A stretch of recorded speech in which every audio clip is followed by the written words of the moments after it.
कहाँ से आ रही है जी? चाइना से आ रही है जी। चाइना तो हर चीज़ बना रहा है। चाइना तो बड़ा टैलेंटेड है। चाइना की कौम तो बड़ी आगे है, ये है वो है। हमारे अंदर ये चलो शुरू हुई और हमने ही चाइना की प्रोडक्ट यूज़ करना शुरू किया, ठीक है। और अब वही चाइना है जो प्रोडक्ट उसने हमें शुरू में लालच दे के या अपने प्रोडक्ट को बाहर निकालना था एक्स्ट्रा थी, इसलिए 1 रुपये की जो दी थी, आज वही प्रोडक्ट 100 रुपये की वो वहाँ से दे रहा है, ठीक है। और अब हम वो 140 रुपये की, 150 रुपये की, 150 रुपये की, 200 रुपये की सेल कर रहे हैं, ठीक है। अब वो मज़ीद आगे प्रोडक्ट बना के क्वालिटी की तरफ आ रहा है, ठीक है। हमें भी यही करना है असल में बेसिकली कि हमें गवर्नमेंट सपोर्ट नहीं कर सकती, हमारे मुल्क की सिचुएशन वो नहीं है, लेकिन हमें खुद अपने आप को सपोर्ट करना है। हमें खुद प्रोडक्ट बनानी है, खुद प्रोडक्ट बना के, यानी हमने इतनी प्रोडक्ट बना लेनी है कि अगर साबुन की बात आए, ठीक है, तो साबुन यूँ कह लें कि हर घर में हमारे मुल्क का हमारा अपना साबुन जा रहा हो। सर्फ की बात आए तो हमारा अपना सर्फ, हमारे मुल्क का सर्फ हर घर में इस्तेमाल हो रहा हो, किसी बाहर की कंपनी का सर्फ इस्तेमाल ना हो रहा। हाँ, उसके लिए शर्त ये होती है कि हमें प्रोडक्ट भी उसी क्वालिटी की बनानी पड़ेगी, और क्वालिटी कभी भी एकदम से नहीं आती होती। अभी आज ये इस्लामाबाद से जो भाई आए, ये डिस्कस कर रहे थे मेरे साथ, डिफरेंट प्रोडक्ट इन्होंने बनाई। तो वो यही है सर कि आपको प्रोडक्ट बना लेनी है, क्वालिटी आपको लोग बताएंगे, ठीक है। अब एकदम से हर बंदा आपको उसकी खामियां नहीं बता सकता, एकदम से हर बंदा उसकी खूबियां नहीं बता सकता। अभी आज आपने यहाँ पे हमारा साबुन इस्तेमाल किया, आपको यहाँ पे खूबी नजर आई कि जी उसमें चिकनाहट इस किस्म की है कि बाकी साबुनों से बड़ा हटके और बड़ी अच्छी लगी, ठीक है। अब उसी खूबी को जब आपने देखा है, आपने मेरे साथ डिस्कस किया, वही खूबी मैं आपके साबुन के अंदर डलवा दूंगा, आपकी खूबी मतलब साबुन भी क्वालिटी वाली हो जाएगी। मकसद ये है कि एक दफ़ा बनाओ, ये बना कर आए बैठे हैं, साबुन बना लिया तो आज इनको पता लग जाएगा कि यार यहाँ पे मैंने साबुन जब इस्तेमाल किया तो उसमें ये खूबी थी। अब वो ये खूबी लेके जाके अपने साबुन में डालेंगे तो वो बेहतर हो जाएगा क्वालिटी। मकसद कहने का ये है, एक दफ़ा बनाएं, क्वालिटी वक्त के साथ साथ जैसे जैसे पता चलती जाएगी, रास्ते खुद ब खुद बन जाते हैं। मेरे जैसे लोग, मेरे से अच्छे लोग आपको और मिलते जाएंगे जो आपको गाइड करते जाएंगे, ठीक है। एक एक पॉइंट कहीं कहीं से मिलता है, ठीक है, और वहीं से फिर आपकी प्रोडक्ट बेहतर हो जाती है। टाइम लगता है हर चीज़। तो इसी तरीके से आप, मेरा कहने का मतलब ये कि फोकस करें कि आप प्रोडक्ट को बनाने की तरफ आए, ठीक है। पहले मार्केटिंग सीखें, बेचना सीखें। किसी भी मुल्क ने अगर तरक्की की है तो बेचने में तरक्की, बेचना पहले सीखा उन्होंने। अभी आजकल मतलब मुझे फख्र है कि हमारे मुल्क के जो पठान लोग हैं, आपने देखा होगा कि हर गली में वो छोले की रेडी लगा के खड़े होते हैं, ठीक है। हर गली में वो जूते जो लटका के फिर रहे होते हैं, ठीक है। हर चीज़ को वो बेच रहे हैं। और मज़े की बात यह है, आप हमारे पास क्योंकि लोग आते हैं, आप यकीन करें सबसे ज़्यादा ओस्ट इस टाइम पे उन्हीं लोगों की है जो फैक्ट्रियां लगा रहे हैं। और मुझे ये भी लगता है कि वही लोग होंगे जो हमारे मुल्क की तरक्की में सबसे अहम किरदार अदा करेंगे। क्यों? उनके बच्चे ने बेचना सीख लिया। मैं उनसे बात करता हूँ कि यार आप इतनी बड़ी फैक्ट्री तो लगा रहे हैं, वो आते हैं कि जी मैंने 10 लाख की जी साबुन की फैक्ट्री लगानी है, मुझे 3 मशीनें इकट्ठी दे दें। यार मैंने साबुन की उसकी सरफ की फैक्ट्री लगानी है, मुझे 2 मशीनें इकट्ठी दे दें। उनसे पूछता हूँ यार सेल कैसे करोगे? वो जी मेरे 11 बच्चे हैं, एक पहला सबसे छोटा बच्चा जी मेरा 7 साल का है, ठीक है। वो भी बेचता है, मतलब उसका सवाल ये जवाब ये होता है कि वो भी बेचता है, और वो हकीकत भी है। उनके छोटे छोटे बच्चे भी बेचने पे लगे होते हैं। प्रोडक्ट ली और निकल गए, ठीक है। आपने देखा होगा कि वो कबाड़ तक उठाते हैं, और कबाड़ को उठा के वो क्या करते हैं, खाते तो नहीं, बेचते हैं उसको भी। बिजनेस है ये, और ऐसी ही कौम कामयाब होती है। तो सबसे पहले हमें चाहे कचरा क्यों ना बेचना पड़े, हमें बेचना सीखना है। जब हमने बेचना सीख लिया किसी भी चीज़ को, तो ये याद रख ले आप कामयाब हो जाएंगे। दुनिया की इस वक्त सबसे बड़ी कंपनी या अमीर तरीन शख्स जो बनने जा रहे हैं वो अमेज़न का मालिक है। वो क्या करता है? बेचता है। अगर आपको बिजनेस में कामयाब होना है तो समझ लें बिजनेस नाम ही बेचने का है। अब हम आते हैं दूसरे स्टोन की तरफ, वो थी मशीनरी। जब आप कोई भी फैक्ट्री लगाते हैं तो उसमें मशीनरी का बड़ा अहम किरदार होता है, ठीक है। चाहे आप हाथ से ही क्यों ना बनाएं, हाथ से भी बनाते हुए जो चीजें आप यूज कर रहे हैं वो भी मशीनरी में काउंट होती है, ठीक है। एक हैंडमेड कैले मशीनरी होती है और एक प्रोफेशनल मशीनरी होती है बाकायदा। दोनों तरह की मशीनरी पे आपकी रिसर्च होनी चाहिए किसी भी प्रोडक्ट को बनाने से पहले, कोई फैक्ट्री बनाने से पहले। आप देखें कि मशीनरी किस किस किस्म की है। एक साबुन बनाना है तो मुझे मशीनरी उसके लिए किस लेवल की चाहिए, मेरे पास अमाउंट कितनी है कि मैं जब सीख चुका हूँ, बेचना सीख चुका हूँ, डेली की मेरी, अब फर्ज करें आपने बेचना सीख लिया, साबुन की फैक्ट्री लगाना चाहते थे और आपने बेचना सीख लिया कि आपकी डेली की, अब जो आप बेच रहे हैं वो 500 साबुन तक आप डेली बेच रहे हैं, ठीक है। और अब आपको पता है कि अगर मैं किसी से बनी बनाई साबुन उठाता हूँ तो मुझे उसमें से 10 रुपये बचते हैं, 5 रुपये वो बनाने वाला बचाता है। तो अब आपको समझ आ जानी चाहिए कि अब मुझे, क्योंकि मेरी अब सेल जो है वो 500 साबुन तक पहुंच चुकी है, एक साबुन पे जो 5 रुपये वो दुकानदार बचाता है, अब वो मुझे खुद बचाने चाहिए। जब आपकी सेल इतनी हो जाएगी कि आप 500 साबुन डेली सेल कर रहे हैं तो ये ज़हन में रख लें कि आपके पास कम और बेश 5 लाख रुपये भी इकट्ठे हो चुके होंगे, ठीक है। ये हिसाब लगा के, हिसाब अलग है, वो भी मेरे पास कैलकुलेशन है। तो जब आप 5 लाख इकट्ठे कर चुके होंगे तो आप साबुन की फैक्ट्री लगाने के काबिल हैं। अब आप यानी कि अगर 500 साबुन डेली सेल कर रहे हैं और 5 रुपये प्रोडक्शन पे जो आपको बचत आनी है, ठीक है, तो आप 2500 रुपये बचा सकते हैं खुद डेली सिर्फ मैन्युफैक्चरिंग से, ठीक हो। अब आप अपनी बचत को कर सकते हैं डबल, ठीक हो भाई। यानी मशीनरी पे फिर आपने करना है जी फोकस कि मशीनरी कहाँ से मिलेगी, कितने की मिलेगी, मशीनरी को मतलब ऑपरेट कैसे किया जाएगा, उसके कारीगर कौन कौन से हैं, ठीक है। इसमें मतलब मशीन का मेन उसकी साइंस क्या है, ठीक है। मशीन में मोटर कौन से वाली इस्तेमाल होनी है, बिजली किस तरीके से कौन सी इस्तेमाल होगी, बिजली अगर नहीं है अल्टरनेट क्या होगा, ठीक है। प्रोडक्शन मेरी कहीं रुकेगी तो नहीं रुकेगी। हर चीज़ जो मशीनरी से रिलेटेड है वो आपको मुकम्मल उस पर रिसर्च करनी है, ठीक है। फैसलाबाद से मशीनरी कैसे मिलती है, लाहौर से कैसे मिल रही है, कराची से मुझे कैसे मिलेगी, शायद हुसैन जोहिया से मुझे कैसी मशीनरी मिलेगी, ठीक है। ये सब आपने सर्च करना है। फिर देखना है कि जो मशीनरी मैं ले लूँगा, आया उसके पास उस मशीन को बाद में बाकायदा फॉलो करने के लिए, कल को अगर मेरी मशीनरी में प्रॉब्लम्स आते हैं तो मशीनरी को बाकायदा ऑपरेट करने के लिए, बाकायदा उसको ठीक करने के लिए और उसको दोबारा आके उसकी मेंटेनेंस करने के लिए, सर्विस करने के लिए उसके पास पीछे टीम है या नहीं है। ऐसा ना हो आपने 2000 रुपये सस्ता देख के मशीन तो खरीद ली, पता ये चले कि 15 दिन के बाद उसमें कोई छोटा मोटा प्रॉब्लम आया है, अब आप उसको फ़ोन पर फ़ोन कर रहे हैं, वो 15 दिन तक आपकी बात ना सुने और आपकी 15 दिन की प्रोडक्शन रुकी हुई हो। मतलब ये कि हर तरह के इसके जो मशीनरी के मसाइल हैं उन सब को आपने अच्छे तरीके से देखना है। उसके बाद अगला सतून फैक्ट्री लगाने का वो है जी रॉ मटेरियल, ठीक है। अब रॉ मटेरियल पहले तो देखें कि जो मैं फैक्ट्री लगाने जा रहा हूँ उसमें रॉ मटेरियल कौन से इस्तेमाल होंगे, ठीक है। रॉ मटेरियल मिलेंगे कहाँ से, ठीक है। रॉ मटेरियल सारे के सारे पाकिस्तानी हैं या मुझे कुछ एक्सपोर्ट करने पड़ेंगे। अगर एक्सपोर्ट करने वाले रॉ मटेरियल हैं तो मैं उनको किस तरीके से मैनेज कर पाऊंगा, किस तरीके से मैं उनको इंश्योर करूं कि वो मेरे पास प्रोडक्शन को प्रॉपर रखेंगे। ऐसा ना हो कि आप प्रोडक्ट शुरू आप कर रहे हैं, डिमांड आपके पास है और आप एक्सपोर्ट कर नहीं पा रहे। ये सारे मामलों को देखना है, यानी आपने रॉ मटेरियल पे मुकम्मल सर्च करनी है। फिर रॉ मटेरियल का भी इसी तरीके से कराची के रेट अलग है, लाहौर के रेट अलग है, मुल्तान के रेट अलग है, फैसलाबाद के रेट अलग है, रावलपिंडी के रेट अलग है। तो आपने खुद उनको देखना है कि ये रेट्स का फ़र्क क्यों है। अब मैं लाहौर में ही रॉ मटेरियल लेने के लिए गया, ठीक है। सोडा ऐश मुल्तान में रेट उसका 57 रुपये है, 55 से 57 रुपये।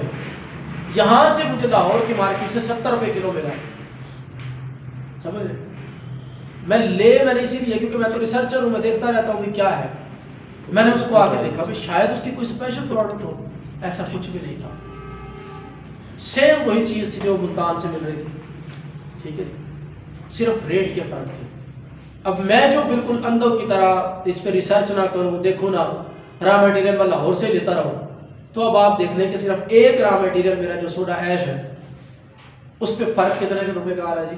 12 रुपए का, ठीक, यानी 12 रुपए महंगा मैं यहाँ से ले रहा हूँ, जबकि वही अगर मैं मुल्तान से मंगवाऊँ तो एक गट्टू पे 5 रुपए का फर्ज करो, एक गट्टू पे अगर 50 रुपए का खर्चा आता है तो 50 kg उसके अंदर सोडा ऐश है, 1 रुपया फी किलो आपका रेट बढ़ेगा सिर्फ, आप दुकान से मंगवाएं। वही हो सकता है आपको रॉ मटेरियल रावलपिंडी से आपको 55 रुपये मिल रहा हो, हरमैन ट्रेडर वाले 55 रुपये देते थे रावलपिंडी में, तो मुझे वहाँ से अगर सस्ता पड़ता है तो मुझे वहाँ से मंगवाना चाहिए। यानी कि ये रिसर्च आपकी पूरी होनी चाहिए ताकि आपको कल को नुकसान ना हो और फिर बाद में सोचते ना रहे कि ये क्या होगा। जैसे अभी मेरे पास एक कॉल आई कि जी मैं सिलेंडर का कारोबार करता हूँ फला ये सकरदूसी के कहा से, ठीक है जी, मुझे नुकसान हो रहा है। अब नुकसान क्यों हो रहा है? मैं तो समझ गया उसकी सही की, नुकसान इसी वजह से हो रहा है कि वो जहाँ से रॉ मटेरियल ले रहा है उसको रॉ मटेरियल ठीक रेट पे मिल नहीं रहे और वो बेचारा नुकसान कर रहा है, ठीक है। तो उसको बताना पड़ेगा कि भाई, उससे पूछना पड़ेगा पहले कौन सा रॉ मटेरियल कहाँ से ले रहे हो, क्या रेट है, फिर उसको गाइड करना पड़ेगा कि फला फला मार्केट है, ये उनके नंबर है, उनसे आप ले रहे उनके ये रेट्स हैं ताकि आप बच सके उस नुकसान से। यानी रॉ मटेरियल बेस मुकम्मल आपकी रिसर्च प्रॉपर होनी चाहिए। जब वो भी आप कर लेते हैं उसके बाद ट्रेनिंग बहुत अहम किरदार अदा करता है किसी भी बिजनेस को करने के लिए या किसी भी फैक्ट्री को लगाने के लिए, जिसके लिए आज आप आए बैठे। आप कोई भी फैक्ट्री लगाना चाहते हैं उसकी ट्रेनिंग सबसे पहले जरूर ले लें। ट्रेनिंग में जो काम अगले बंदे के साथ हुए होते हैं, चाहे नुकसान हुआ होता है चाहे अच्छा काम हुआ होता है, उस चीज का आपको पता लग जाता है, आपको समझ आ जाती है कि यार ट्रेनिंग लेने से आपको अगर पता चल जाए कि फलां प्रोडक्ट बनाने में मुझे इतना नफा होगा या इतना नुकसान होगा, समझ गए, तो आप फिर उस कारोबार को तसल्ली से कर सकते हैं कि नहीं कर सकते? कर सकते हैं। इसलिए आप ट्रेनिंग जरूर ले लें, ठीक है। चाहे आपको यहाँ पे तो ट्रेनिंग फ्री है, चाहे आपको ट्रेनिंग कुछ पैसे दे के करनी पड़ेगी, आप ट्रेनिंग जरूर कर लें। अगर आप साबुन की फैक्ट्री लगाना चाहते हैं तो जाएं साबुन की फैक्ट्री में, साबुन की फैक्ट्री को चलता देखें, उसके साथ 2, 3, 4 दिन काम करें, प्रोडक्ट को अपने हाथ से सही तरीके से बनाना सीख लें, ठीक है, उसको चेक कर लें, उसके साथ सारी दोस्ती कर लें, उसके साथ सारी डिस्कशन कर लें, रॉ मटेरियल कहाँ से लिए, मशीनरी कहाँ से ली, मशीनरी को ऑपरेट कैसे किया, शुरू में क्या मसाइल आए, अब आप किस पॉइंट पे हैं, सेल आपकी कितनी हो रही है, सेल कैसे कर लेते हैं, पैकिंग को खूबसूरत कैसे बनाया, ये सब कुछ आप डिस्कस कर लेंगे जब आप ट्रेनिंग के लिए जाएंगे, ठीक है। ट्रेनिंग के लिए एक ये ट्रेनिंग है जो हम अभी सिंपल बात कर रहे हैं, ये मोटिवेशन होती है। ट्रेनिंग, असल ट्रेनिंग वो है कि आप प्रोडक्ट को बनता हुआ देखें। हमने मुनफरिदी ये किया है कि हम सिर्फ मोटिवेशन के साथ साथ प्रोडक्ट को बना के भी दिखा देते हैं यहाँ पर, ताकि जो चीज़ आपको कहीं पे जाके, हो सकता है आपको कोई फैक्ट्री वाला नहीं परमिशन देता कि मेरे पास है, लोग अपने राज रखना चाहते हैं, हमारे मुल्क में ये बहुत ज़्यादा है कि कोई भी अपनी बनती हुई प्रोडक्ट को देखने नहीं देता, और इसी वजह से हमें ये करना पड़ता है कि हमें कोई टेंशन नहीं है, आप आएँ ये चीज़ खुद अपने हाथ से बना के दें ताकि आपके लिए आसानी हो।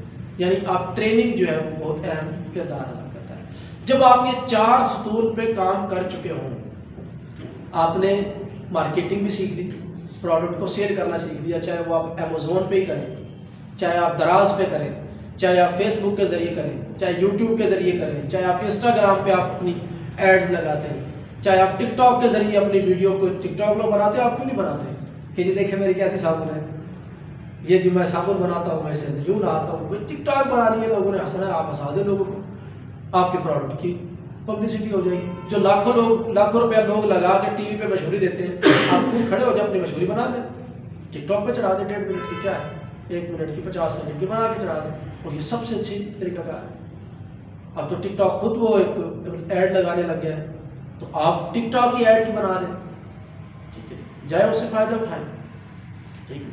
साबुन से नहा के दिखा दें, क्रीम बना रहे तो क्रीम लगा के दिखा दें, ये करें लोगों के साथ। इस तरह का लोग इंटरटेन भी होते रहेंगे, आपकी प्रोडक्ट का भी पता चलता रहेगा, उसी का बता भी दें भाई किसी ने खरीदी तो मैं बेचता भी, लोग लेना शुरू कर दें।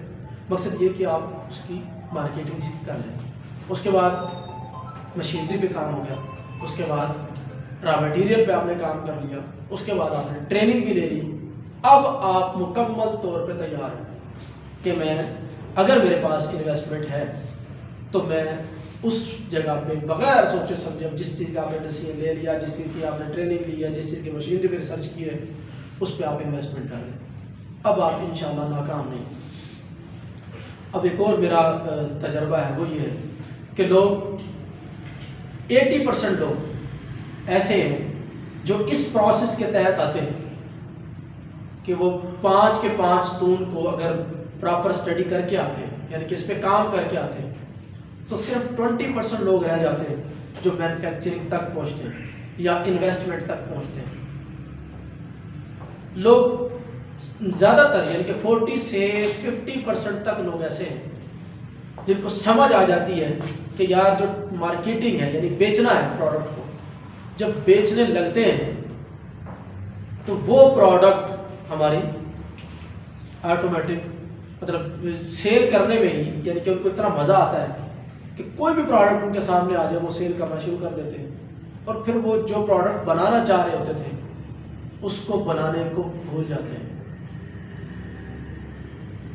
जी, और वो मार्केटिंग में ही रह जाते हैं। क्योंकि जिसको समझ आ जाती है ये बात कि सबसे ज़्यादा पैसा ही मार्केट में है, सबसे ज़्यादा पैसा ही सेल में है, और सबसे कम रिस्क सेल करने में है, ठीक है, सबसे कम लॉस सेल करने में है, तो वो मार्केट को ही अपना बिजनेस बना देते हैं। बहुत सी मिसालें हैं जिन्होंने मतलब अगर जूते की फैक्ट्री लगानी थी, जूते की फैक्ट्री के लिए निकले थे, लोगों से जूते लिए और वहाँ पे लेके सेल करना शुरू किया, और आज अपनी 5-5, 6-6 दुकानें ही बना के बैठे हैं, सिर्फ सेल करने का ही काम कर रहे हैं, मैन्युफैक्चरिंग की तरफ नहीं है। बहुत सी इस तरह की मिसालें हैं। बड़े से बड़े जो बिजनेसमैन हैं वो सेल की तरफ ज़्यादा है, ठीक हो गया। उसके बाद कुछ ऐसे लोग होते हैं जो मशीनरी की तरफ जाते हैं, मशीनरी की रिसर्च करने की तरफ, ठीक है। एक मैकेनिकल का स्टूडेंट है, उसने कोई फैक्ट्री लगाने की सोची, वो मशीनरी की तरफ जब मशीनरी की रिसर्च पे गया तो उसने लोगों की मशीनरी में नुक्स निकालना शुरू कर दिए, क्योंकि वो पढ़ा लिखा था, उसको उसके बारे में पता था, उसकी जदीद टेक्नोलॉजी के बारे में पता था। मेरा एक दोस्त है पीर मोहम्मद रफ़ीक, बहुत अच्छा दोस्त है, कराची का है, ठीक है, मुझे बहुत ज़्यादा सपोर्ट भी करता है, मेरी वेबसाइट उसने बनाई है और बाकी सारे काम उसने किए। अब वो बंदा इस किस्म का है कि वो टेक्निकल बंदा है, ठीक है जी। उसको मैंने 2-4 जगह में उसको साथ ले गया, मशीनें दिखाई, उसमें उसने सारे कीड़े निकाल दिए। मैंने कहा तुम बना के दिखाओ। ये जो पीछे एक मशीन पड़ी है आपके देखेंगे, ये मैग्नेटिक हीटर, ये उसी का बनाया हुआ। मैं साइंटिफिक स्टोर से ये मशीन लेके आया था 6000 रुपये की, ठीक है जी। वो मैं लेके आया, उसको मैंने थोड़ी सी हीट मतलब ज़्यादा की, जैसे ही कोई 5 मिनट चलाया, रेगुलर चलाया, तो उसका एलिमेंट सड़ जाता था। अल्लाह उसका भला करे, वो पढ़ा लिखा था, टेक्निकल फील्ड का था। जब उसने इस मशीन को देखा तो घर ले गया उठा के, 2 दिन लगाए। 2 दिन के बाद इसी मशीन को वो तोड़ जोड़ के सेट करके मेरे पास गया। अब इसको सारा दिन आप चलाएं, एक बिल्कुल ना ये सड़ेगी ना कुछ और, प्रॉपर काम करती है, ठीक है। और इसने इस मशीन को जब बना के मुझे दिया है तो टोटल 2500 रुपये में। मकसद ये है कि जो टेक्निकल आदमी होगा, मैकेनिकल बंदा होगा, जब वो अपनी फील्ड की चीज़ में जाता है तो वो उसी चीज़ को देखता है कि यार यही तो मेरा असल काम है, मैं क्यों साबुन बनाने की तरफ जाऊँ, या मैं क्यों सरफ बनाने की तरफ जाऊँ, क्यों मैं जूते बनाने की तरफ जाऊँ। यार मैं तो मशीनें बना सकता हूँ अच्छी, इसने तो मशीन ही किसी काम की नहीं बनाई हुई, इसको तो फलां इसके हिस्से का पता ही नहीं है, इसको तो इस तरीके से शार्ट किया जा सकता है, ठीक है। और वो मशीनों का कारोबार शुरू कर देता है, ठीक है। बहुत से फिर इसी तरीके से जब रॉ मटेरियल पे आते हैं तो बहुत से लोग अपने रॉ मटेरियल के काम को ही अपना बिजनेस बना लेते हैं। रॉ मटेरियल सर्च करने जाते हैं, उनको शौक होता है चीज़ें लेने देने का, ठीक है, चीज़ों की क्वालिटी का बड़ा अच्छा पता होता है, वो उसी पे आके अपने रॉ मटेरियल को ही अपना बिजनेस बना लेते हैं, ठीक है। कुछ लोग ट्रेनिंग में जब आते हैं तो उनको लगता है कि यार मैं लोगों को गाइड अच्छा कर सकता हूँ, लोगों को समझा अच्छा सकता हूँ, मेरे पास फलां चीज़ का नॉलेज है, मैं ये नॉलेज बांट सकता हूँ, तो वो अपने इस ट्रेनिंग को ये बिजनेस बना लेते हैं। लास्ट चीज़ रह जाती है इन्वेस्टमेंट। मेरी नज़र में बिजनेस करने के लिए सबसे मतलब लो तबके की चीज़ वो है इन्वेस्टमेंट, पैसा। लिहाजा जिनको बिजनेस करना है वो पैसे को बाद में देखें, पहले ये जो 4 सुकून है इन पे काम करें। मैं कहता हूँ आपको इन्वेस्टमेंट की ज़रूरत ही नहीं पड़ेगी, आप बिजनेसमैन बन जाएंगे। और यही चीज़ होती है, यानी कि हमारे पाकिस्तानी लोग गर्दन से नीचे सोचते हैं, मतलब गर्दन से नीचे से मेहनत करते हैं, गर्दन से ऊपर की मेहनत नहीं करते, ठीक है। हमारा मजदूर सुबह 9 बजे निकलेगा, 5 बजे तक काम करेगा और 400 से 500 रुपये कमा के लेके आता है। हाथ की मेहनत को मेहनत समझता है, ठीक है, हाथ पांव से काम करने को काम समझता है, जबकि स्मार्ट वर्किंग ये है कि आप गर्दन से ऊपर सोचें, अपने माइंड से सोचें, अपने माइंड को पहले बिजनेस में लाएं। जब आपका माइंड बिजनेस वाला हो जाएगा, बिजनेसमैन वाला हो जाएगा, खुद ब खुद आप एक अच्छे बिजनेसमैन बन जाएंगे। ठीक हो गई। आज का हमारा टॉपिक सिर्फ यही था कि ये 5 सतून आप अच्छे तरीके से याद कर लें। अगर आप इन 5 सतून पे काम कर चुके हैं तो आप एक अच्छे बिजनेसमैन, कामयाब बिजनेसमैन आप बन सकते हैं। आपको किसी भी बिजनेस में कोई नुकसान नहीं होगा इंशाल्लाह, और आप एक कामयाब तरीके से बिजनेस को कर सकेंगे और एक कामयाब बिजनेसमैन बन सकेंगे। बहुत शुक्रिया। अभी मैं यहाँ पे शायद हुसैन जोइया भी यहाँ पे पहुँचने वाले हैं हमारे पास, तो उनकी कॉल आई है।